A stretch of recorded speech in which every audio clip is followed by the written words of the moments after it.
Now when this verse was revealed, Hazrat Muhammad Rasulullah sallallahu alaihi wasallam was sitting in company. And when he recited these verses, people were naturally amazed because the message seemed to be so strange, as if Muhammad Rasulullah sallallahu alaihi wasallam would come again, himself, in person. And all the beginning of Islam would be repeated once again, all over. So someone among them asked this question. He thought this is, of course, the accepted meaning, that he would come again. So instead of inquiring whether you would come again or not, he inquired among whom would it happen? Who would be the blessed people who would witness your re-advent? That was the spirit of the question. And the questioner asked, Man haulai ya Rasulullah? Ya Rasulullah, O Prophet of Allah, who would be those people, who were mentioned, among whom there would be the re-advent? Now imagine that the answer was regarding the nature and identification of the people among whom Muhammad Rasulullah would come. The answer is different, which means you have misunderstood the message. It is not the people to whom I would be sent again which are important. The important question is, why should I come again? Should I repeat my visit in person or in representation? And when I have come and the book has been perfected, why is there any need for any divine reformer to reappear? These are the valid questions. Now this is born out of the answer of Hazrat Muhammad Rasulullah, and it resolves all these questions plus something else.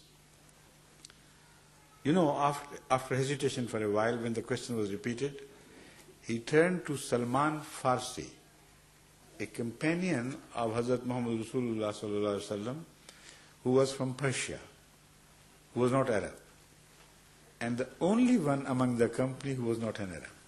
Remember this is very significant.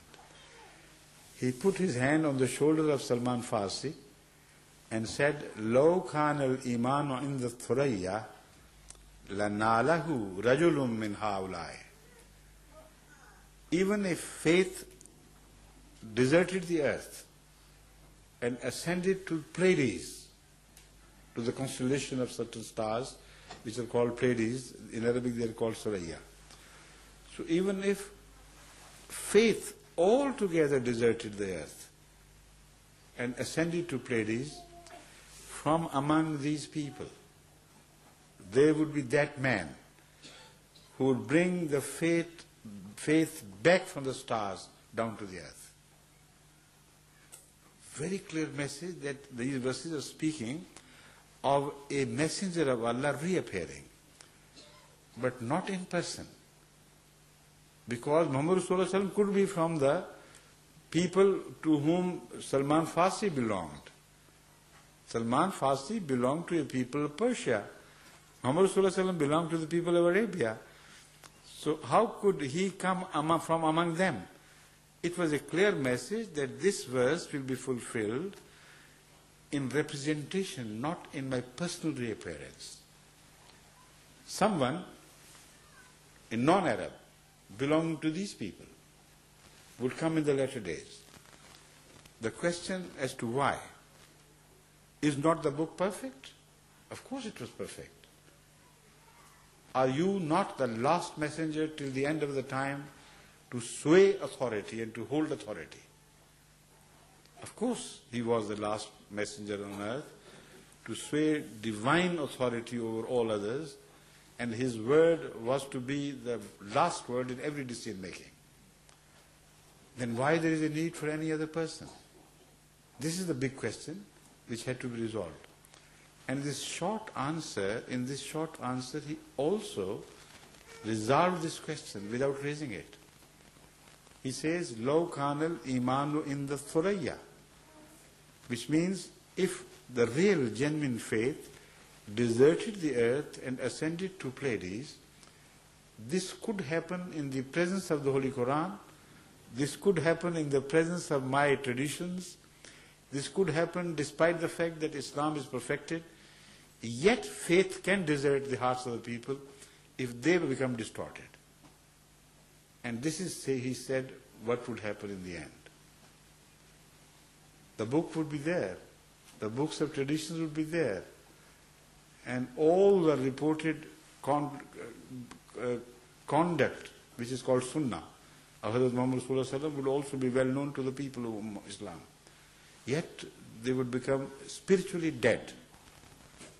That is the reason why, when the book being there fails to revive the people, there has to be a divine reformer to perform this object. And throughout the history of religion, this is what always happens. Torah was there when Jesus Christ came. It was still live as a, it was still a current